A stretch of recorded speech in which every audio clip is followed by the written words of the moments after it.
ठरलं तर मग या मालिकेच्या आगामी भागात एक अतिशय उत्कंठावर्धक वळण पाहायला मिळणार आहे.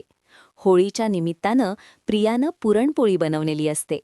ती पोळी खाल्ल्यानंतर पूर्णा आजींना प्रतिमाची आठवण येते. त्या भारावून जाऊन म्हणतात, अगदी प्रतिमाच्या हातची चव आहे. खरंच ही पुरणपोळी तन्वीनं केलीये.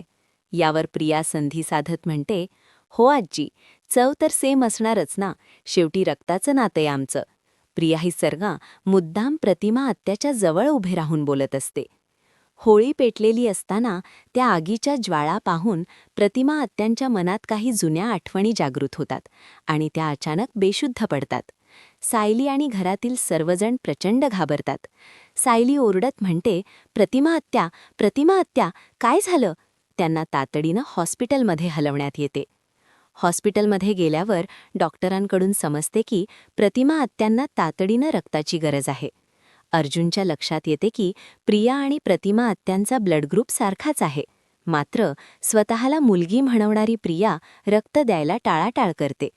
सायलीच्या मनात शंका येते. ती तिच्या जन्मदात्या आईला रक्त द्यायला नकार का देतीये? अर्जुनही सावध होतो आणि म्हणतो, यामागचं कारण आपल्याला शोधायलाच हवं. अर्जुन खुबीनं प्रियाच्या रक्ताचे नमुने मिळवतो. तो म्हणतो, प्रियाचे ब्लड सॅम्पल्स तर मिळालेत, पण ती काही ना काही घोटाळा करण्याचा प्रयत्न नक्कीच करेल. जेव्हा त्या रक्ताच्या चाचणीचा रिपोर्ट येतो तेव्हा सायलीला मोठा धक्का बसतो. ती म्हणते, आता कळलं प्रिया प्रतिमा आत्यांना रक्त द्यायला का घाबरत होती ते. काय असेल त्या रिपोर्टमध्ये?